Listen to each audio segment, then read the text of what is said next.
Hello everyone, and welcome back down here to the Gamer's Den. With me, your host, Jordan, your master of lore, and your storyteller extraordinaire.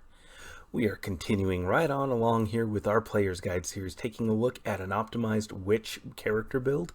In this particular case, just to recap for you real quick, we're taking a look at an elven witch character with a really strong emphasis on boosting up that intelligence score, since that's the score that all the spells and bonus spells and spell save DCs will work off of.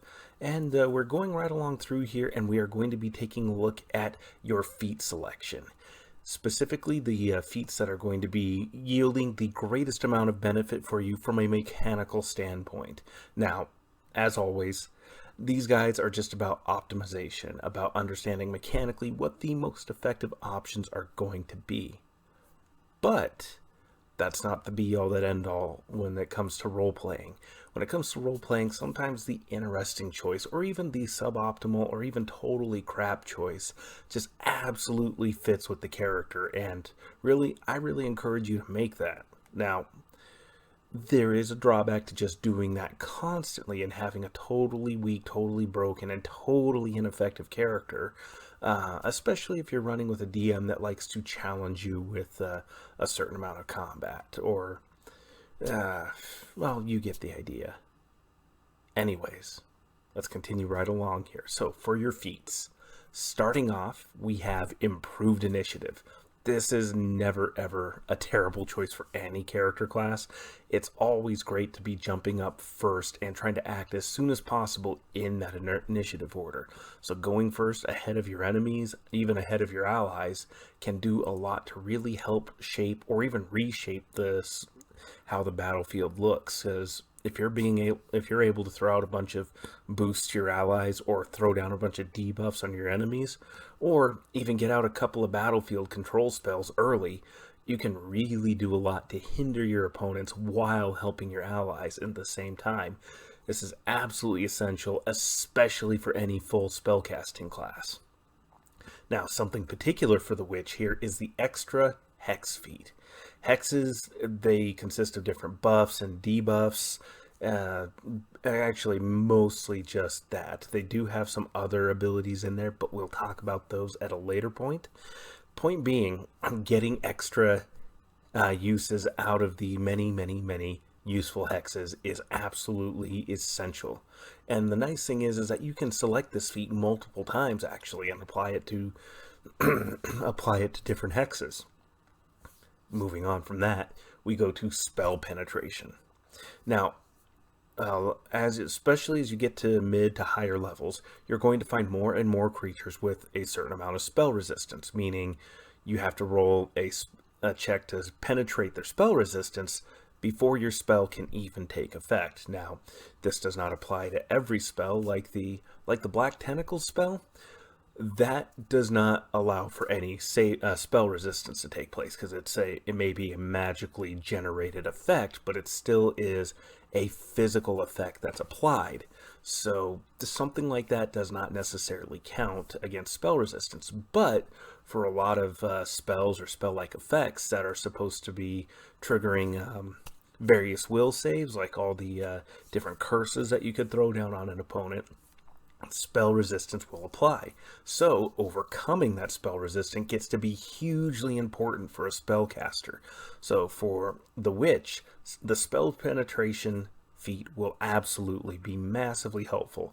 This, coupled on top of the fact that elves get a +2 bonus to spell resistance checks, to overcoming spell resistance, means that you are going to be getting a lot of benefit out of this particular feat.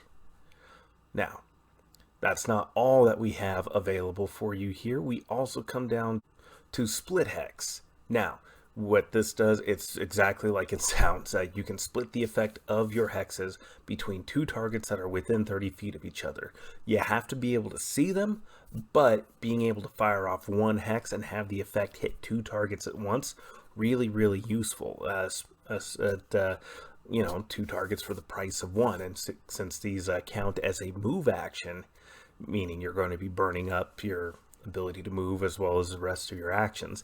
This is really, really essential towards helping out with that whole action economy thing where you need to maximize the effect of your turns and everything that you do. Then we also have split major hex. It's like the one exactly above it, but you can do it with the major hexes. Just to touch on the subject, you have your basic hexes, then major hexes, then grand hexes. Basically a progression in tiers of power, or at least in theory. Mechanically, they're not all the greatest choices, but again, we'll come to that in a little bit. Then, after we move on from split major hex, we have a cursed hex. Most hexes will only be usable once a day against your targets, but this will let you try again even if the target makes their save. And this is, if you don't understand why this is useful, go back and read this over again, because the more chances you have to debuff your targets, the better off you're going to be, the more effective you're going to be. Now, we come down to greater spell penetration. This gives you another +2 bonus on top of the spell penetration feat and the +2 racial modifier that elves get for this particular task.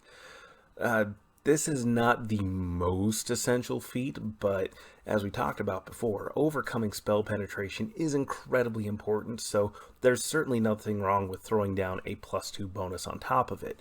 But if you gotta choose between greater spell penetration and any of the other blue rated feats up above, go with those first, then pick up greater spell penetration later.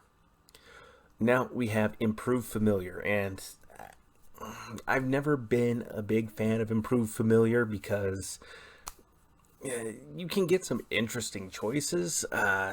Mechanically, I've never been a fan of improved familiar, but for that flavor, for that sense of being different and just customizing and tweaking your character to really make them your own, this is fantastic.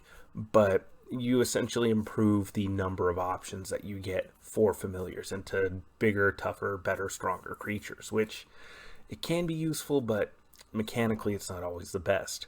But when it comes to witches, since your familiar is your spell book, having a bigger, stronger, tougher creature is absolutely great.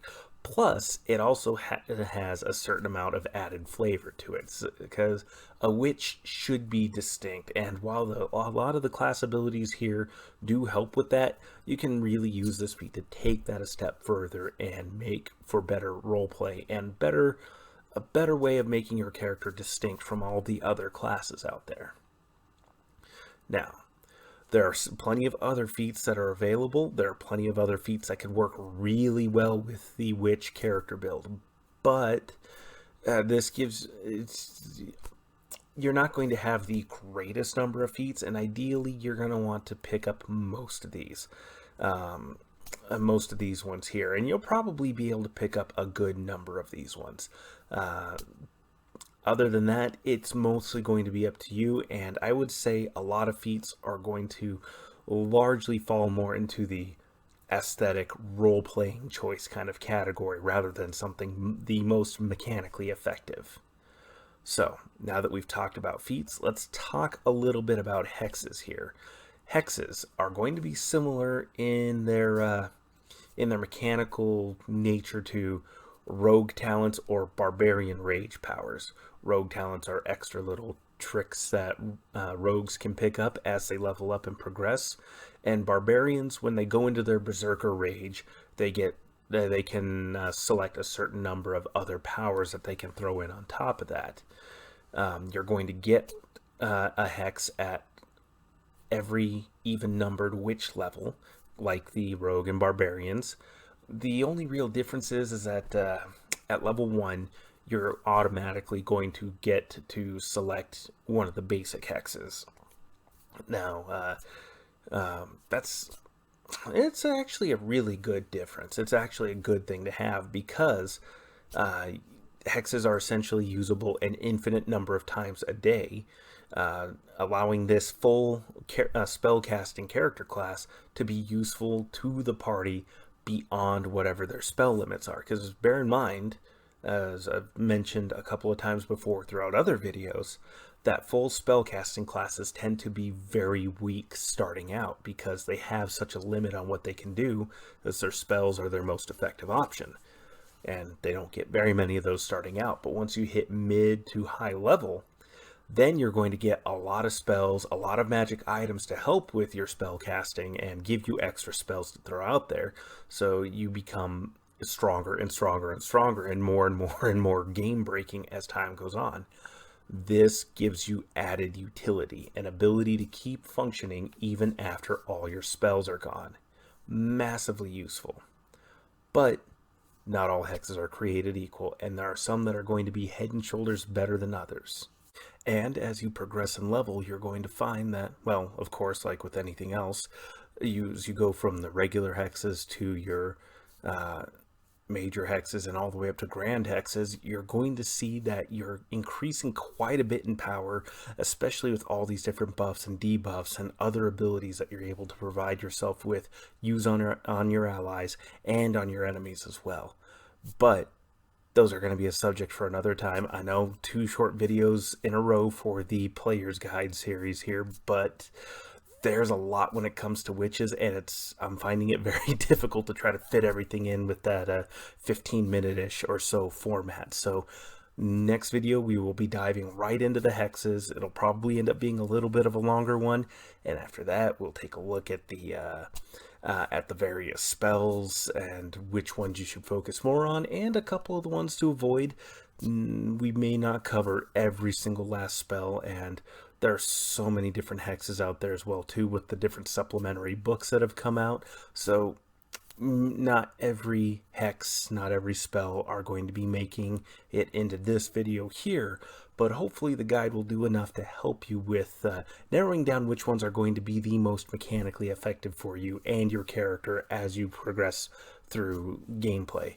Now, there will be some circumstantial things where different spells and abilities may be useful in different campaigns and different campaign settings, but that's going to come up well, on an individual and case-by-case basis, and at that point it boils down to communicating with your DM, talking with the storyteller, and figuring out what exactly they have in mind.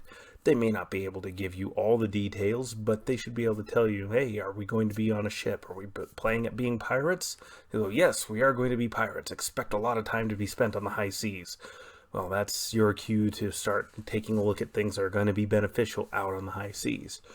It may not be quite as applicable to the witch, but you know what? It never hurts to ask and make sure ahead of time.